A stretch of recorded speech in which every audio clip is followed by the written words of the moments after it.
Hello, this is ML Bull or Sister Michaela. I just thought to do this video for clarification and just to explain some things about myself.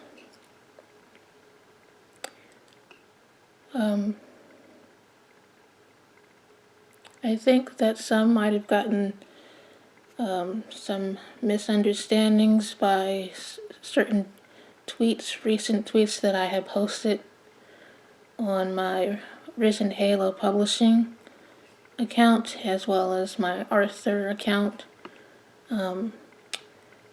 This post here, as you can see on the screen, and the other one about the truth tellers here.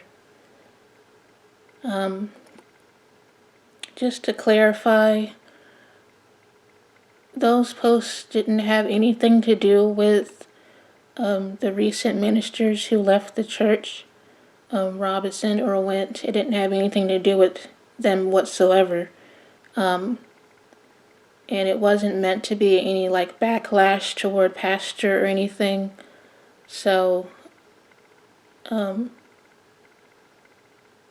just want to make that clear, but just repent anyways, even though it didn't really have to do with them. I still repent anyways, because I can see, being the deep thinker that I am, I can see how others could interpret it that way. But that's not the reasons why I put those up. It's just narcissism. It's a very complicated thing that not everybody have experienced or don't really know what it's like. It's not something that's talked about too much. And especially in church, it seems like anyways, because it's a very complex situation. I know the cycle of narcissism because of having done research and just different experiences that I've had. And, you know, just having been a target for different toxic people. So, you know, and it's just really difficult, you know, when you're a person who can just know things or know someone is suffering, but there's not much you can do about it. Because I know that that's the case for one of my coworkers, my former coworkers, and I know that she may even want to join the truth, you know. But she's being hindered, you know, when a person is within a narcissistic family system or dynamic. If they can have, like, or encounter somebody who's a healthy support system, whoever is the head of that dynamic, they don't want them to stay connected.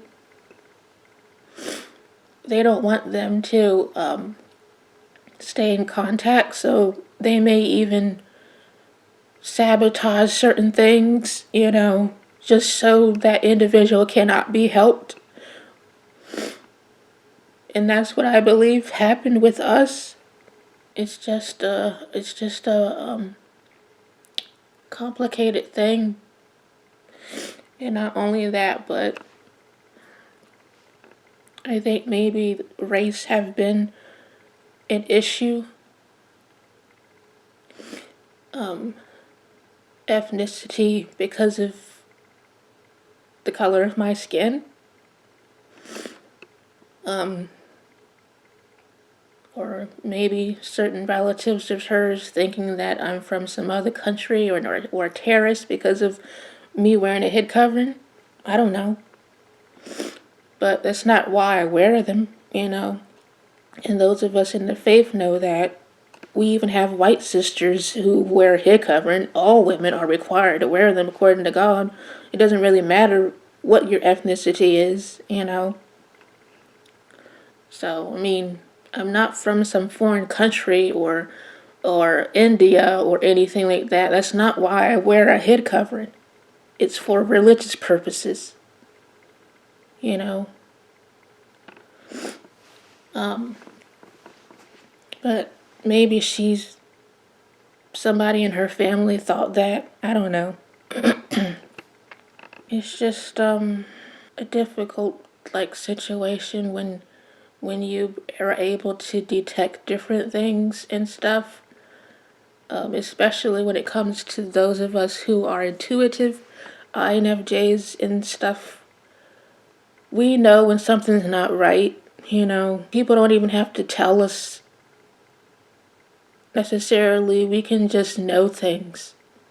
But the way that society is based off of and built on is built on logical explanations. So it's not always an easy thing to come out with all the time when you just know stuff. And, you know, because if you try to explain yourself, it can just make you look like you're crazy or whatever. You know, when you try to explain things, the only way that you'll be able to certify things is if you actually interact with those individuals yourself to prove that, you know, you're not crazy. That's why sometimes when it comes to certain individuals or people, I don't always come out with things, you know, because when you're just able to just know things just because you know them, just because God giving you the insight to know them, it's just a difficult thing to come out with, you know. So oftentimes you either just don't say anything or just pretend you don't know. It's like the one thing it talks about how that one prophet, he was blind, but he still knew that the lady that was, I can't remember the whole story, but he still knew that she was there, you know, even though he was blind, you know. It's kind of like that. You're not able to give logical explanations all the time, but you just know things sometimes. And it's not always easy to come out and explain these types of things because when you do, people make it seem like something's wrong with you, you know, or like it's just all in your head. It's not a healthy dynamic when there's enmeshment.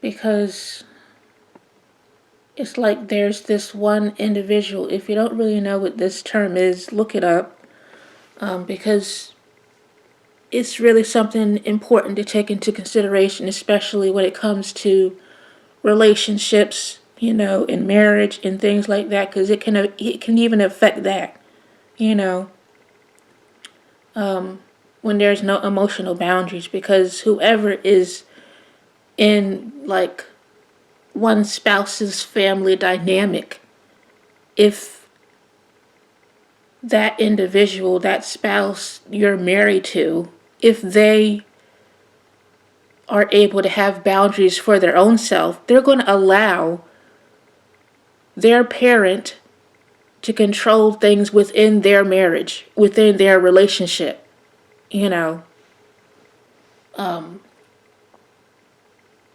So, I mean, it's a very disheartening situation because it's like the spouse is always going to put the parent before their spouse in that type of situation.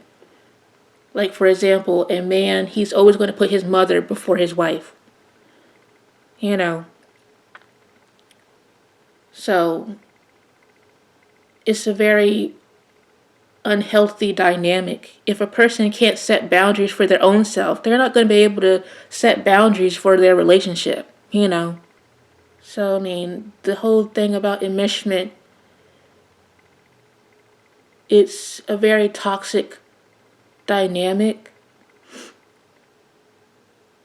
because it's like one member within the family. Sometimes it's the mother. She can have like a queen bee mentality where she wants to control everything, and everybody in it. Sometimes it can be the father, sometimes it can be even other relatives, an aunt, an uncle, who just runs everything. And is very controlling and manipulative.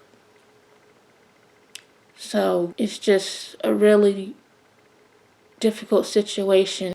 My coworker, if you are watching and going through this, realize that I know and you're not alone. I really don't know how things are in your life or whatever, but I hope you're okay at least.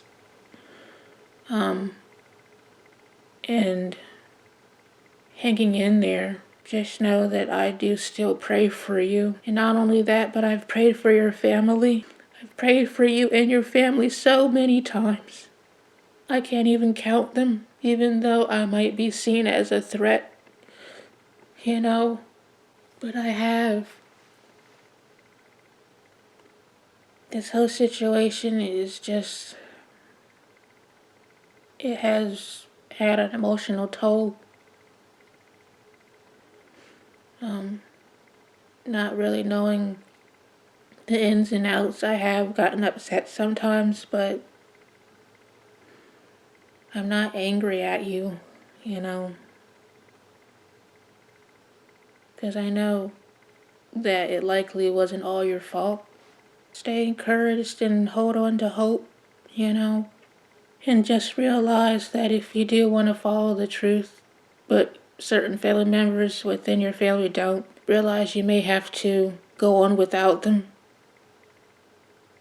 because salvation is personal, and you just have to strive to save yourself.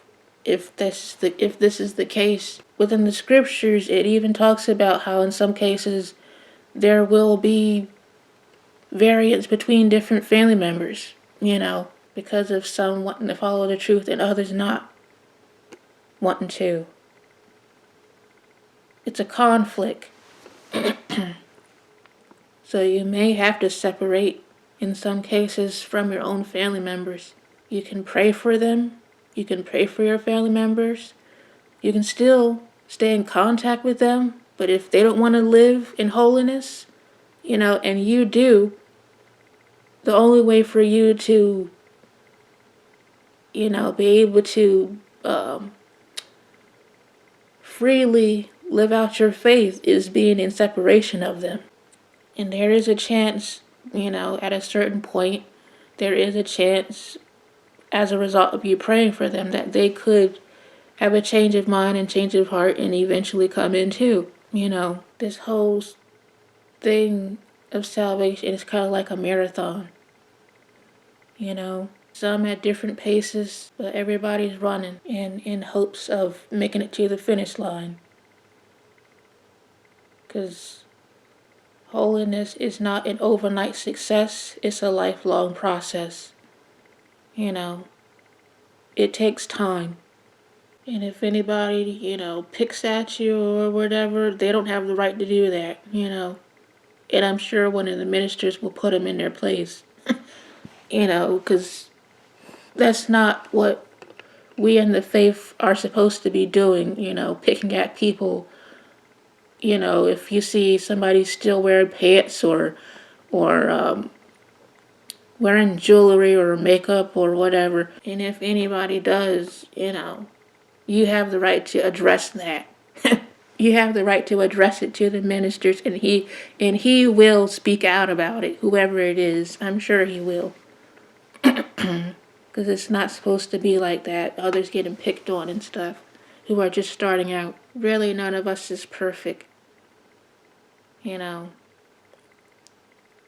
I believe in telling the truth and being an authentic person, but I'm not this individual who thinks she's right about everything or who thinks she's perfect. I don't think I'm better than others. you know. But in some cases, some people can perceive you as that because of your character, because of the good character you have, and how your character makes them feel insecure, you know. That's what can make some people think that you're not humble or whatever because of that. I am just protective of myself, you know. When you've been mistreated by so many different people, it makes you be more careful of who you interact with and who you trust and stuff. Especially when it comes to those of us who are INFJs, because we go through a lot. You know, some people might wish to be us, you know, or whatever, but being an INFJ, it's a blessing and a curse, you know, because many times people perceive our kindness as weakness, you know, they look at us as if we're gullible, and some people prey upon our empathy.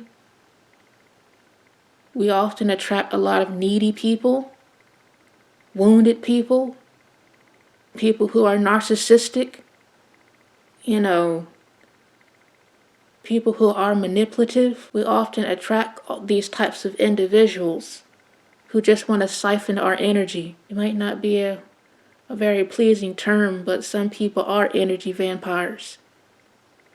You know, it's a term that they have in psychology called energy vampires, of people that drain your energy.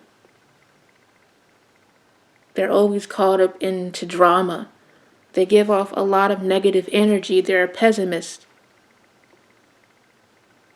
And we have to be careful of these types of individuals, you know.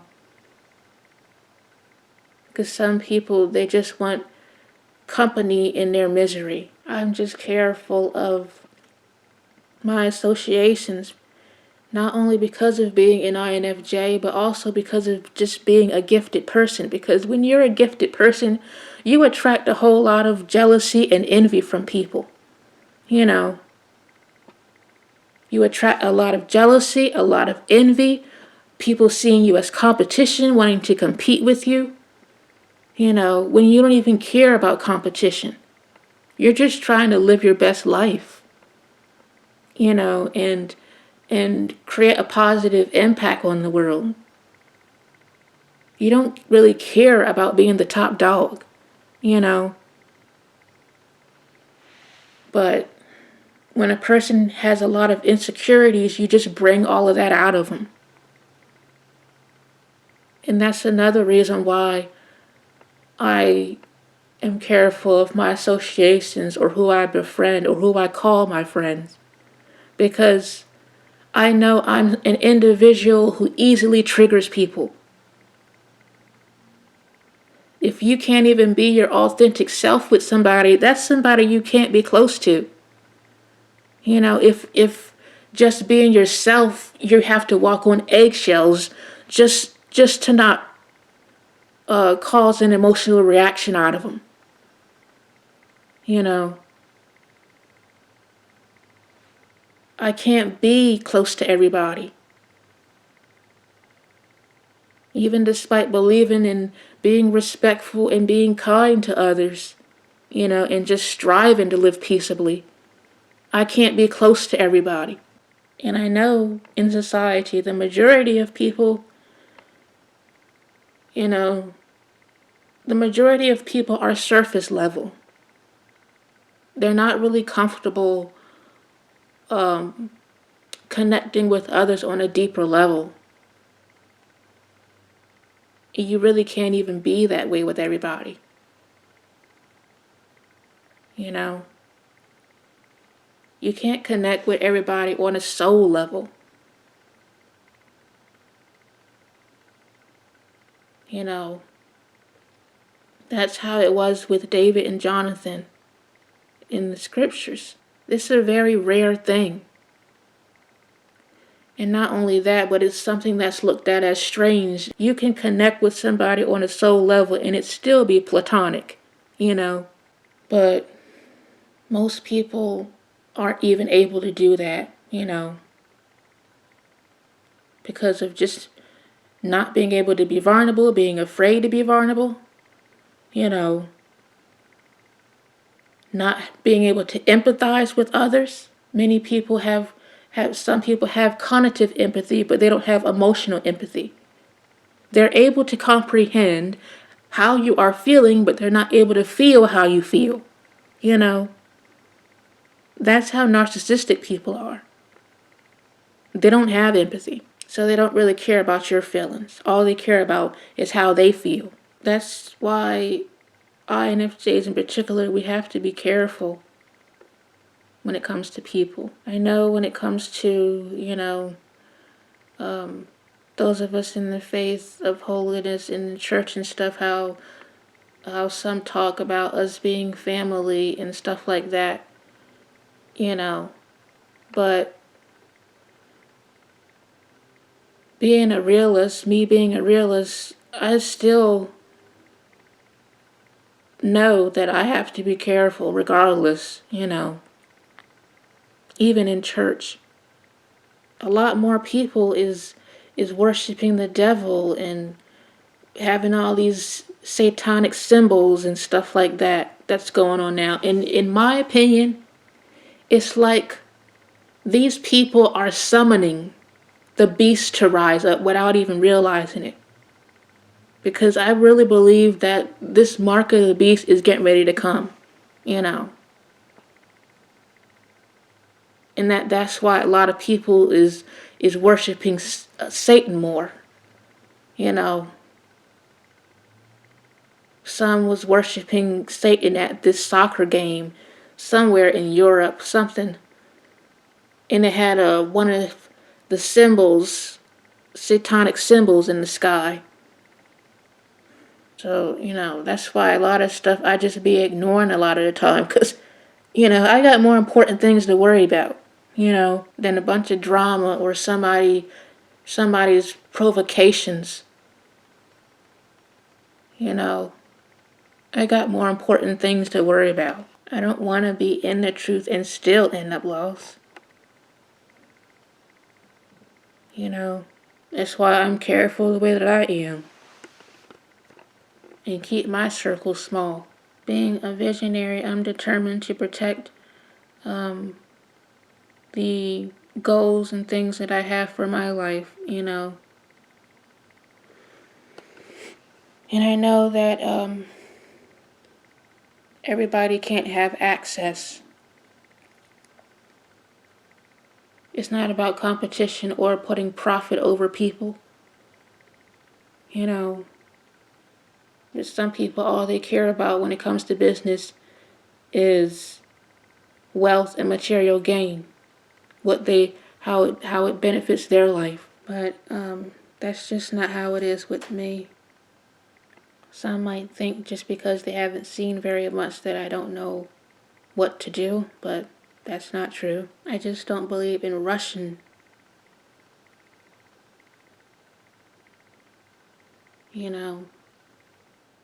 So I guess this is like part 2 of this video. It's almost 9 o'clock. The first part was a bit earlier in the morning. Deep thoughts and stuff just comes to me about different things and stuff. 'Cause of just being a person that has a lot of deep insight, and I think it's for a reason, honestly, because I've always been pretty much a deep thinker, but as far as being a wiser person and stuff, that's something I literally prayed about, and I believe it's something that the Lord blessed me with,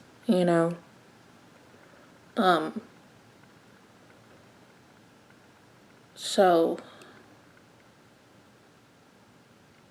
it's just something that I over time just have acquired, as a person. And not only that, but from personal experiences and things that I've gone through in my life, and just from having done different research of psychology, how people operate, different types of personalities and disorders and things. I'm aware of a lot of this types of stuff, you know, and I'm glad that I know these types of things because I know what to avoid, you know. And it's harder now to manipulate me as a person than how it was before when I was younger, because of just being aware of too much now. I know the tactics that people do, you know, and I don't easily fall for stuff anymore.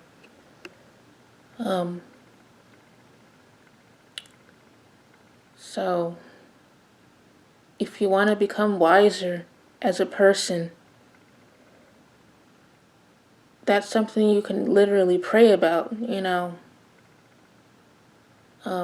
It talks about it in James chapter 1, you know. If you lack wisdom in certain fields or just want to become a wiser person in general, you can become a wiser person, you know. It's what King Solomon prayed about, you know. And the Lord just decided to give him riches with it, along with it. So it is something that you can become. You don't have to be overly dependent on another individual to make wiser decisions and wiser choices in life.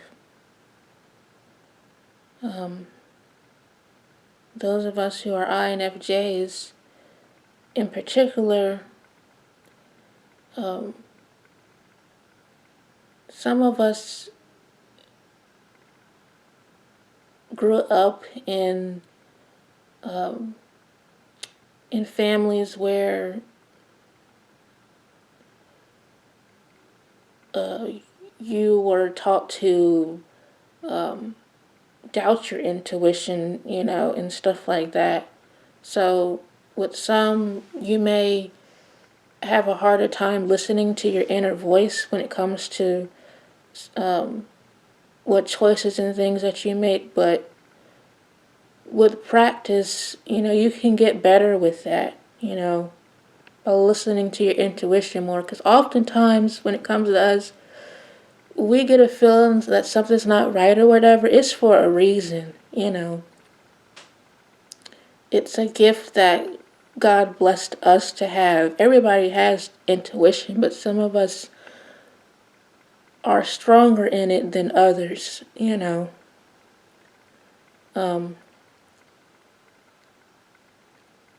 But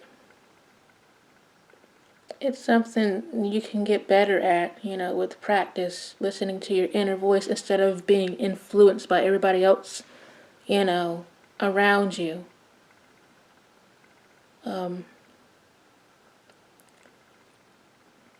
As I mentioned already before, I didn't really grow up being the type of person that was concerned with fitting in with others a whole lot, so a lot of the time I pretty much have always been a loner. But if you have dealt with a lot of just trying to fit in and belong somewhere and stuff, it can be harder to listen to your inner voice because you've always spent a lot of time trying to fit in with others, or just been taught to play a role for so long. But you can, you know, build a stronger sense of your own self with practice. One of the most helpful things I think you can do is just, and especially for us INFJs who are introverted people and get a lot of thoughts and things, it can really, really be helpful to just journal, to journal your thoughts, you know. It can really be helpful, and it can be a safe place, you know. That's why I have a term of a journal is freedom of self-expression without interference or misinterpretation, because you don't have to worry about somebody else's opinions, somebody else's thoughts getting involved in what you are saying or whatever. You don't have to worry about all of that, or the risk of confusion, somebody misinterpreting you, somebody misunderstanding you. You don't have to worry about all of that type of stuff like you do when it comes to when you actually speak verbally or you post something online or whatever, because the minute that you express yourself in the midst of other people, somebody's got an opinion about it. Somebody interprets it their own way, and that may not be, their interpretation may not be what you meant, But when you freely express yourself in a journal, you don't have to worry about all of that interference, or somebody talking over you. Because when it comes to communication and conversation, there's like 3 different types of people, There's people who hear words, there's people who listen to respond, and then there's people who listen to understand. The people who hear words, they don't listen to what you say. They always interrupt you. They interrupt you when you speak because it's only their voice. Their voice is the only one that matters. That's what those types of people are like. The ones who listen to respond, they might listen, but they're not cognitively comprehending what you're saying. They're not understanding what you're saying. They're only understanding how they feel. They don't really make an effort to understand the other person. And then the ones who listen to understand, those are the people who are empathetic of your feelings. They care about how you feel. They don't just care about their own feelings. They care about how you feel, and they actually, want to resolve a situation with you. It's not just all about them, the ones who listen to understand. Because when it comes to like arguments or like disagreements and conflicts and stuff, many people, they care more about being right than actually resolving a situation, So that's why sometimes when it comes to me in particular,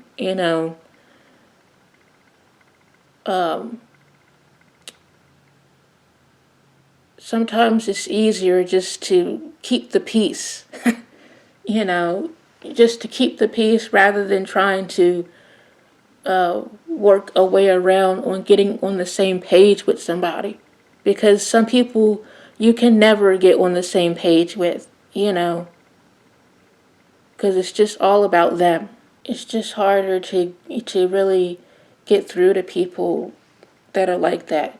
When a person listens to understand, even in the midst of conflicts or whatever, you can still, reach a solution with those types of people,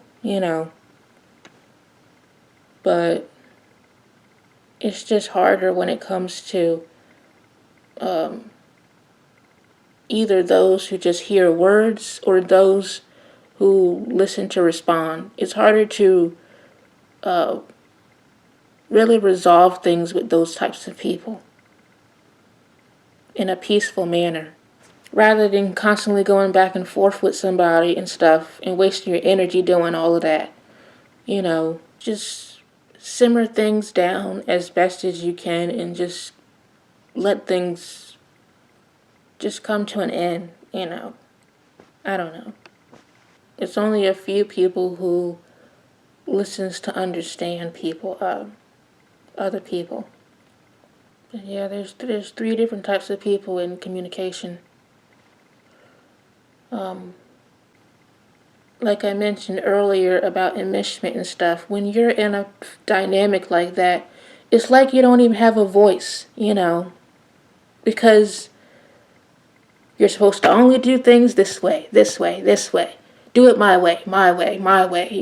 Whoever's the the leader of the pack is the one that's like this.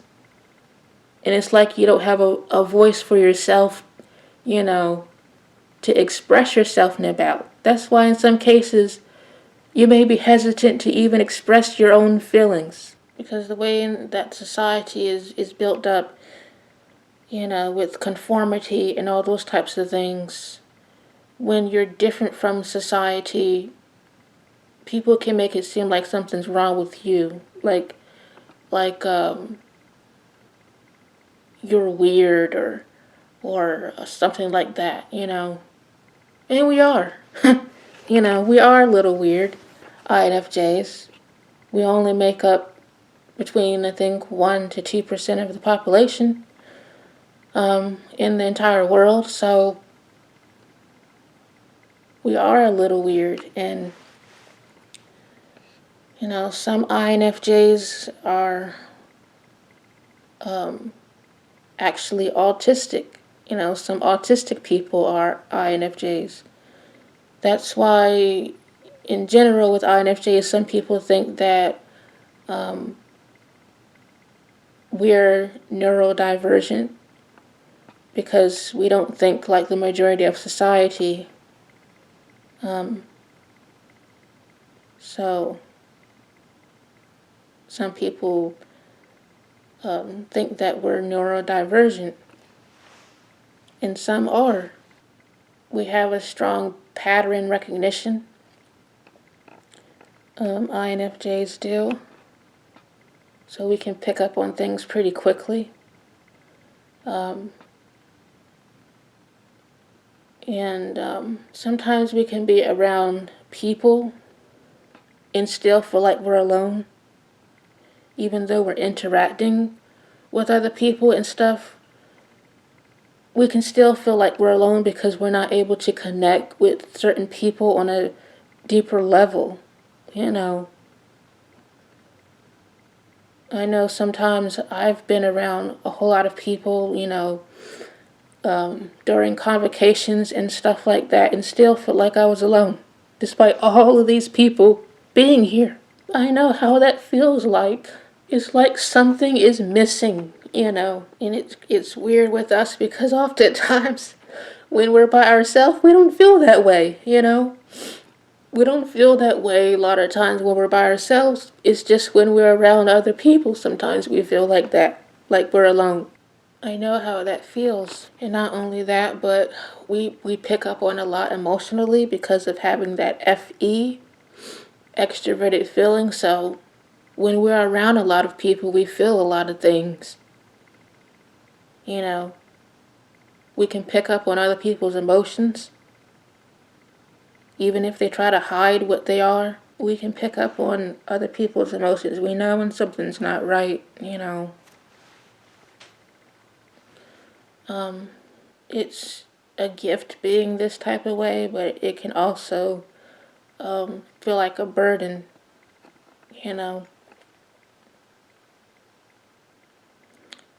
Especially when you're this way, but when it comes to you and your feelings, you're not really treated this way in return. In some cases, that's how it is. You can be in close proximity with somebody, but still not be able to connect with them. Because closeness to somebody is beyond them being next to you.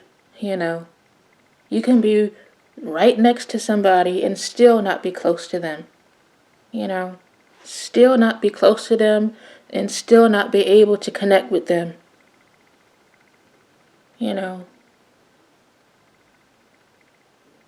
Especially in situations of emotional neglect, and if you're not really paid much attention, how some parents can be within these type of narcissistic family dynamics. Some can be always on the go or whatever and never really have time for you. In some cases, that's how it can be. I guess that's it for this video, but if you've dealt with any of these things, just stay encouraged and hang in there, and just keep the faith. But I guess that's it for this video.